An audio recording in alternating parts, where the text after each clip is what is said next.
All right, back with you. A little bit better video quality, I hope. It looked like I was having some trouble getting video to you as we went. That there was not enough streaming. So we talked a little bit about, hey, this is going to be a new year, and the new year we all expect great things, but typically our life follows a pattern of opportunities, struggles, loss, tragedies, and then also victories.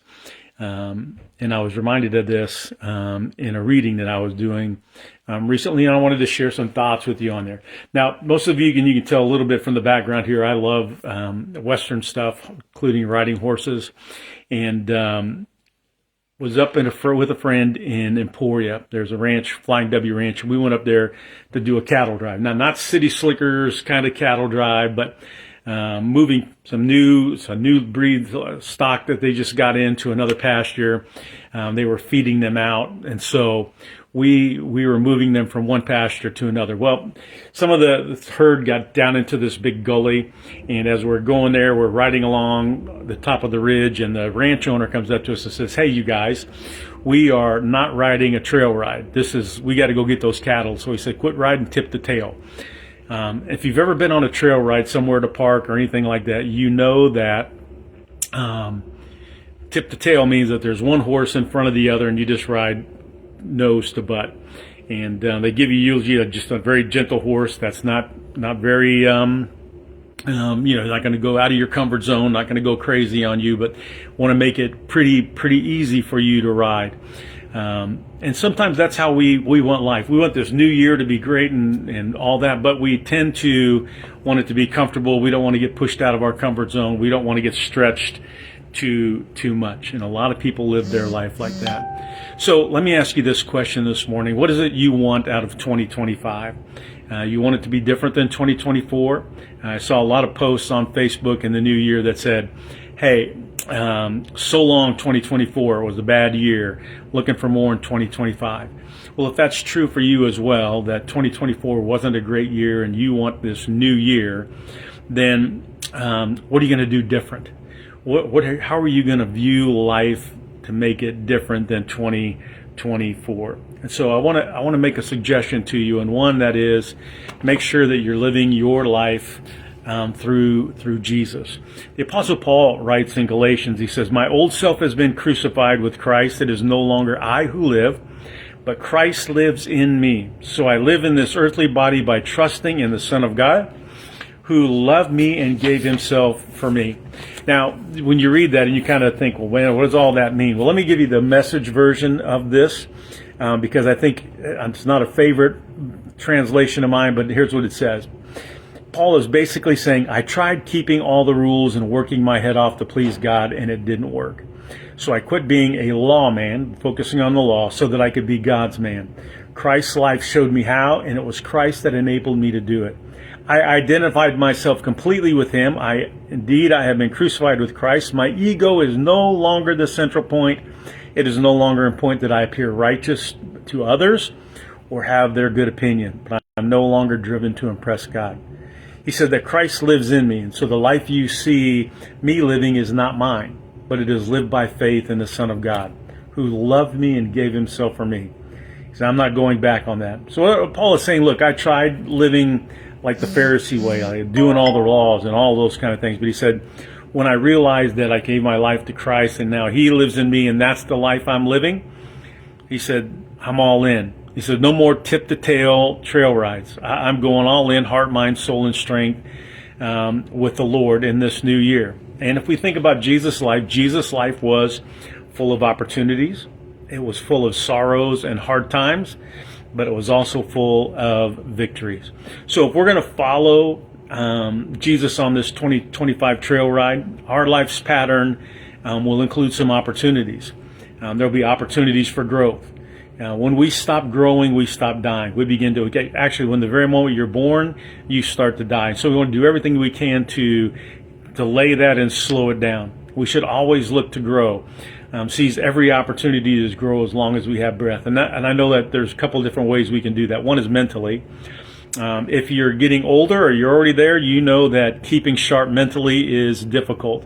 They recommend puzzles and things like that. So we need to make sure that we are guarding our mental capacity as well. Author and Professor Richard C. Raines says, "It does not take a great mind to be a Christian, but it takes all the mind man has." And so in this new year, take opportunities to stay mentally sharp. Do the kind of things, puzzles, read, all those kind of things that you can to make sure you stay mentally sharp. There's also going to be opportunities for spiritual growth. What are you doing to grow spiritually? You had a Bible reading plan? Do you have a commentary? Do you journal? Journal is a great way to keep mentally sharp and also grow spiritually. Find a few friends to join you in a Bible study and see what kind of things you can do. It always great to me. I have two groups that I meet with, one of them online, and we read a book and then we share what it's saying to us, and you get a new perspective sometimes from other people, something that you didn't maybe think about before. And then two, for you, even as what you read 5 years ago, today in your situation, it may be completely different. So I urge you to grow spiritually this year as well, and that may include bringing other people into your life, sharing your thoughts and verses with them. But there's going to be opportunities for spiritual growth. And I think in this new year, one of the things that we have to be intentional about looking for is opportunities for service. We have to remind ourselves as Christ followers that we didn't get saved to sit. We were to serve the kingdom. Jesus said that I came to serve and not be served. So we need to make sure that we are looking out for winning souls. So we need to be service minded. Jesus said, "Do this for the least of me, then you've done it for me." So who are we looking for? Get outside of ourselves and begin to look for who are the sick, the needy, those caught up in sin. And then we have to go out of our way, like Jesus did for the Samaritan woman, to help them. Soul winning is going to be very important in this new year. Jesus came, again, not to be served, but to serve and give his life as a ransom for many. If you're living Christ's life, if Christ is living through you, then we too need to offer up our life as a ransom for many. So there will be opportunities in this new year. What are you going to do with those opportunities? Also on this trail ride through 2025, we're going to have struggles, especially if you're not doing tip to tail. If you're getting out of your comfort zone and stretching yourself, there's going to be struggle, there's going to be heartache. As much as we would love to avoid struggles and heartaches, we have to realize and look back on 2015, 2010, whatever year it might be, we had struggles and heartaches in all those years as well. And so we need to make sure that we are trying to look. Some of those struggles may come from loss of health. I know that some of you, especially as I see some of you who are watching today, you've experienced some health difficulties in this last year. They're going to keep coming. Paul had a thorn in his flesh. Now, we don't know what that is, the subject of many conversations. Some say it might have been a physical disability. Some say maybe a spiritual issue. Some think it may have even been a person. Alexander, who was a coppersmith, it says in 2 Timothy chapter 4 that he gave him a hard time. But we know that we're going to experience some health problems as we get older. And so Paul had to be satisfied with God saying, "My grace is sufficient for you." Again, if you're trusting in the Lord on this trail ride through the patterns of life, then we'll have to have some grace to do that. We're also going to have loss of loved ones. I know here just in the past couple months, some of you have lost some loved ones, and it's going to be difficult. But the honest truth is, if we think about it, we were all dying anyway. And so we have to make sure that we're prepared for that. And that we're comforted. We may lose financially. Some of that may come from the health problems you're experiencing.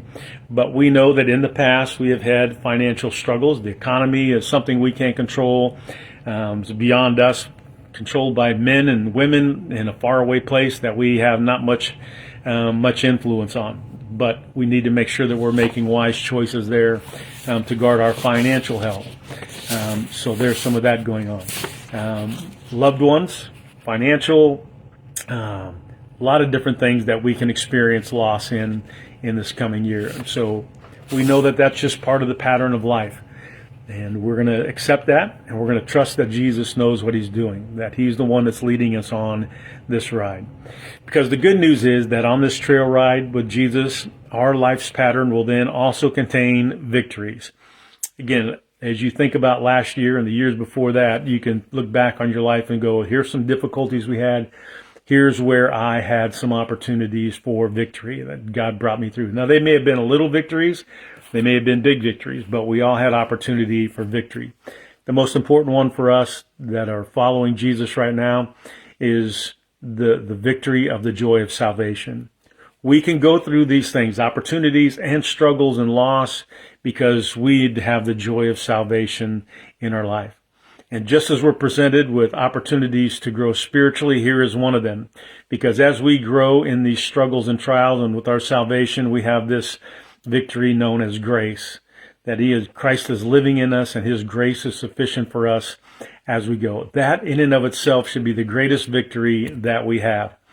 For the Christ follower who is already engaging in soul winning, I want to tell you that there's great joy and great victory in leading someone else to the Lord. When you do that, what a joy that is to lead somebody else to the Lord. And so we want to make sure that we are looking out for soul winning and the victories that we can achieve there. I'm not a big fan of New Year's resolutions, but if you were going to make one, why not make your one resolution this year be that you want to lead one person to the Lord? And if you really, really want to go out on a limb and get uncomfortable, why not lead one person to the Lord each quarter or each month? But we need to make sure that we are looking out for those who don't know Jesus yet. And that's the greatest victory we can get by bringing one person into the kingdom. Remember, Jesus told many parables, 3 of them in a row, about the shepherd going out for the one, leaving the 99 behind, going out for one, the woman who turned her house upside down looking for the coin. So we know that that's important to him, and we can achieve victory by engaging in soul winning as we go. For those of you who are listening this morning, again, I told you I didn't want to keep this very long, but I want you to understand that we do have victory in Jesus, okay, to get through all of those things. He's going to walk with us. We're going to ride with him and make sure that we are following in his footsteps closely. Did he get off the trail? He got off the trail. He went, didn't always take the easy way. He went through Samaria to the woman at the well. The Jews would have taken the easier way and go all the way around. But I'm going to follow Jesus even in those tough times because there's going to be victory. A whole village of people came to know Jesus through that one encounter with that woman at the well. And we can be that person as well. If you're watch this later or if you're listening right now and you haven't decided to follow Jesus yet, the greatest victory that you can achieve in this coming year might be made right this morning by choosing to have a relationship with Jesus. There may be some sin in your life that's separating him from you. You may have some uneasiness in your soul that you're longing for something, that everything is just not right in your life right now, and you're looking for peace and you're looking for a heart and mind that is not unsettled. Then maybe today you need to choose to follow Jesus. Ask him today to be your Lord. Let him lead you and guide you in your life. Obviously, if you're longing for something and you don't feel right, then maybe you've made some bad choices. Well, let Jesus guide you and lead you in those choices. Ask him to forgive you for anything that you have done wrong and to save you from those things. The greatest victory that you can have today is surrender to Jesus. And that goes for all of us. Sometimes we have one foot in and one foot out. We kind of do the hokey pokey with Jesus. But greatest victory we can do is surrender to Jesus, all of us.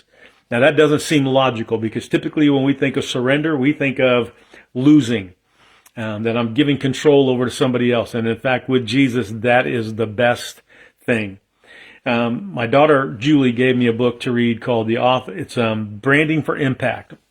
Young man, I say young man, he'll tell you he's 50 now, but talking about men and women who have businesses and how those businesses have flourished when they've made sure that their faith was front and foremost in this. And so he says that as I enter again, it looks like we had some technical difficulties there. I'm going to move around a little bit so that we can see if I can find a little bit better place than downstairs in my man cave. So hang with me. But Eklund says that as I enter my 5th decade of life, I've come to see that when you surrender your purpose and plans to God, he is faithful to bring you to a better place than you could have imagined or traveled to on your own. As you can see, I'm traveling right now through my house.